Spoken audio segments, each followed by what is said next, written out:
प्रधानमंत्री के लेह दौरे पर राहुल गांधी ने भी एक ट्वीट किया है। उन्होंने लिखा कि लद्दाख के लोगों ने कहा कि चीन ने हमारी जमीन ले ली है। पीएम ने कहा किसी ने हमारी जमीन नहीं ली। जाहिर है कोई तो झूठ बोल रहा है। यह राहुल गांधी ने ट्वीट किया है। राहुल गांधी देखिए क्या कह रहे हैं। लद्दाख के लोगों ने कहा कि चीन ने हमारी जमीन ले ली। प्रधानमंत्री ने कहा कि किसी ने हमारी जमीन नहीं ली। उसके बाद राहुल गांधी लिखते हैं जाहिर है कोई तो झूठ बोल रहा है, या तो लद्दाख के लोग या फिर प्रधानमंत्री। कहने का मतलब राहुल गांधी का यह साफ है।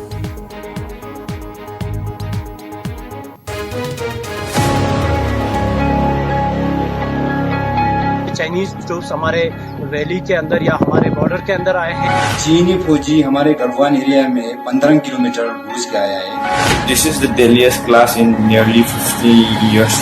आप सब लोगों को पता है हमारी जमीनें हमसे जबरदस्ती छीना जा रहा है।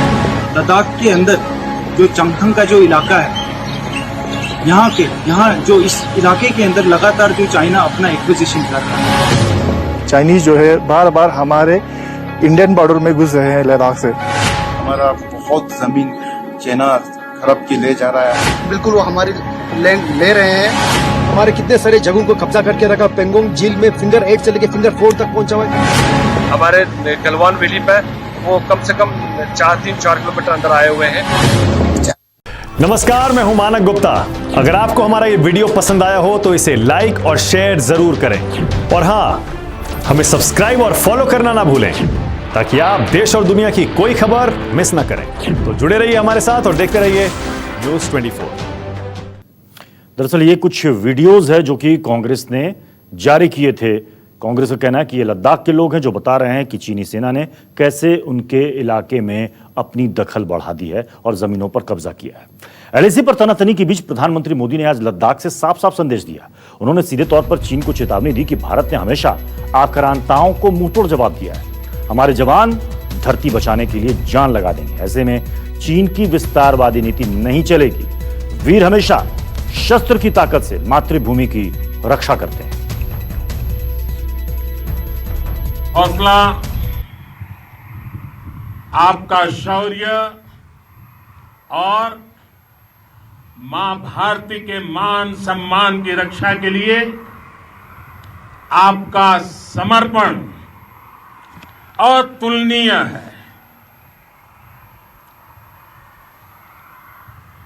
आपकी जीवटता भी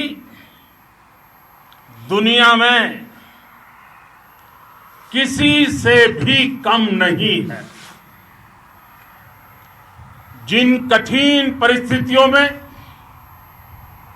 जिस ऊंचाई पर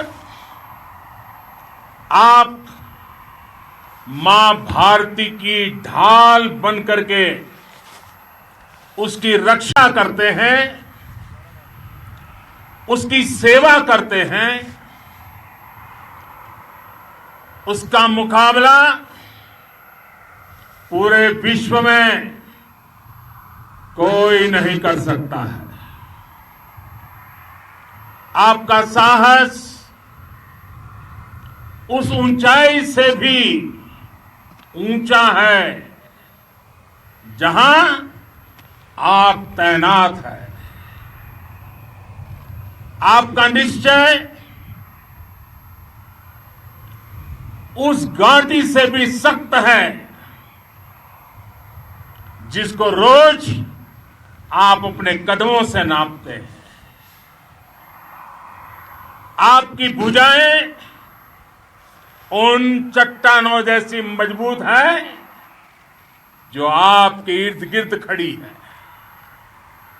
आपकी इच्छा शक्ति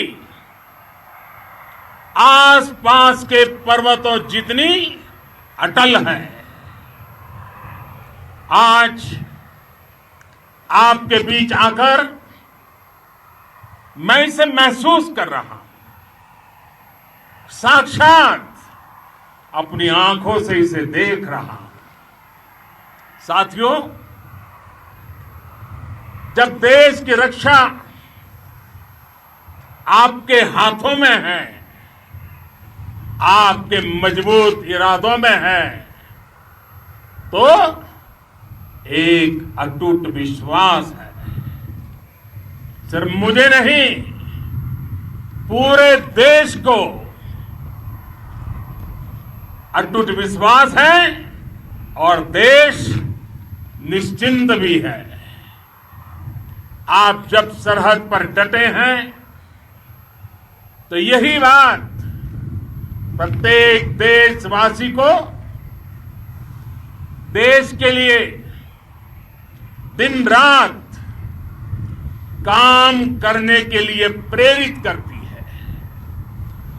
आत्मनिर्भर भारत का संकल्प आप लोगों के कारण, आपके त्याग, बलिदान, पुरुषार्थ के कारण और मजबूत होता है। शौर्य, सम्मान, मर्यादापूर्ण व्यवहार की परंपरा और विश्वसनीयता, ये 4 गुण किसी भी देश की सेना का प्रतिबिंब होते हैं।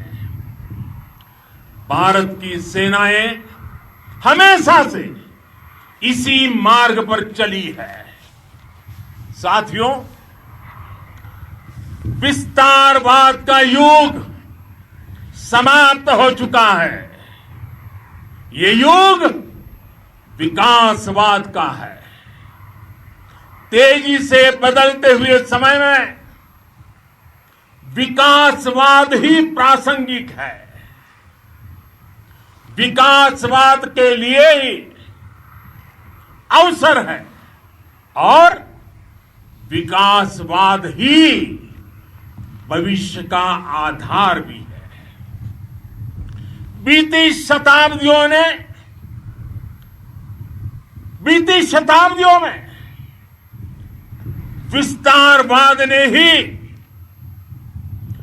मानवता का सबसे ज्यादा हित किया, मानवता को विनाश करने का प्रयास किया।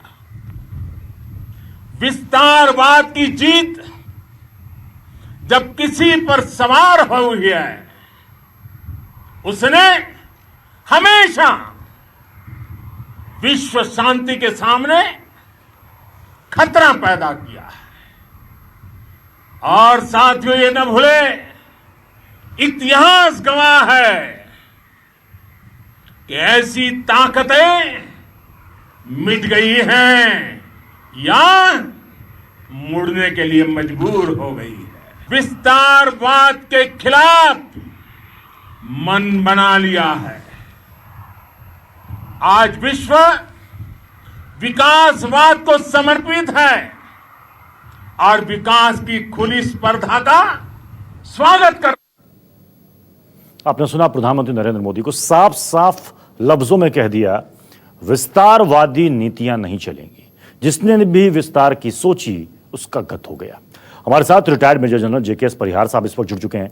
जेकेएस परिहार साहब, जिस इलाके को, जिस जमीन को चीन पूरी दुनिया भर में बताता है कि यह विवादित है और यह हमारा है, वहां पर देश के मुखिया पहुंचकर सीमा पर फॉरवर्ड पोस्ट पर ललकारते हैं, तो साफ संदेश है ड्रैगन को कि साहब आप कुछ भी कर लो, हम यहां मोर्चे पर डटे हैं, तुम 1 इंच अंदर नहीं आ सकते। मैं समझता हूं आज जो माननीय प्रधानमंत्री जी ने किया है, लेह विजिट किया और जो स्पीच दी है, वो काफी स्पष्ट है। और ये मेरे हिसाब से ये 1 महीना पहले हो जाती तो और अच्छा रहता। दे रहा है, दुरुस्त है, मैसेज तो गया ही है। अब ये क्लियर मैसेज है कि आपकी विस्तारवादी नीति नहीं चलेगी। तो इसमें ये भी अंदर जो छुपा हुआ संदेश ये है कि जहां आप भारत की जिस जमीन पे आप आ चुके हैं, आप टेक्निकली वो नहीं आए मगर प्रैक्टिकली वो आए हुए हैं। क्योंकि बीच का जो एलएसी का दोनों तरफ का grey zone, no man's land बना के रखा हुआ है, इस पे दोनों क्लेम करते हैं। हमारा भी क्लेम है, कुछ पे उनका होता है। तो उसमें कोई कंस्ट्रक्शन नहीं हो सकता, कुछ नहीं। वहां पे एक रात भी सिपाही नहीं रह सकता, वहां पर हजारों की फौज जमा हो गई। तो सैद्धांतिक रूप से हम सही है कि प्रधानमंत्री कहते हैं हमारे नहीं आए पर घुसे, वो निकालना ही तो, तभी तो हम लोग इतनी लंबी वार्ताएं कर रहे हैं। उस पर असर गिरेगा। अब प्रधानमंत्री एक असमंजस जो उनका था चीन के प्रीमियर के साथ में मित्रता का, और ये धीरे धीरे उससे बाहर आ रहे हैं और आज वो उससे काफी हद तक बाहर आ गए। मुझे लगता है कि अगले कुछ समय में वो बिल्कुल स्पष्ट हो जाएंगे कि अब चीन जो है पैंगांग से हटना नहीं चाहता, गलवान से हटना नहीं चाहता। इसीलिए आज उन्होंने कहा गलवान वैली हमारी है। ये एक बहुत बड़ा संदेश है। अब इसको वो कैसे उसको अपना लक्ष्य प्राप्त करते हैं कि जो पिछली जो भी हमसे कुछ गलतियां हुई या जो भी कुछ रहा है उसको सुधार के हम वापस जो है वो अप्रैल 2020 की पोजीशन में पहुंचते हैं। उसके लिए भारत का ये मेरा ख्याल है अभी सेमीफाइनल आज था जो श्री मोदी जी ने करा है। अब फाइनल इसमें दो ही होते हैं कि फाइनल में दो ऑप्शन है। एक तो ये है कि आप मिलिट्री ऑप्शन लें, मुझे लगता है मोदी जी उसको लास्ट ऑप्शन मान के चल रहे हैं, क्योंकि युद्ध जो है वो सेना नहीं लड़ती, पूरा देश लड़ता है, पूरी इकोनॉमी लड़ती है। तो उनकी भरसक कोशिश यही रहेगी कि चीन को किसी तरह से मानसिक दबाव में लाके दबाया जाए। और एक बार मुझे लगता है कि अब जैसे इनकी पुतिन साहब से बात हुई है, शायद ये एक अंतिम अस्त्र जो है ये प्रीमियर शिपिंग से बात करने का छोड़ेंगे। अगर वो सफल नहीं होता है तो उसके बाद तो फिर दो ही ऑप्शन हमारे पास है, या तो हम उनकी ये जो उन्होंने आज पोजीशन ले ली उसको स्वीकार करें या हम अस्वीकार करते हुए उस पर हमला करके हासिल करें। तो मुझे लगता है कि फाइनल मोदी जी का यही है कि कुछ भी हो जाए हम एक इंच भी जमीन अपनी नहीं देंगे, चाहे वो वार्ता से ले चाहे हम युद्ध से ले। तो मैं आज आपने इस यात्रा का स्वागत जेकेएस परिहार साहब, आपने एक बात कही कि ये अच्छा है कि प्रधानमंत्री नरेंद्र मोदी वहां पर गए। अगर ये 1 महीने पहले हो जाता तो और भी अच्छा रहता।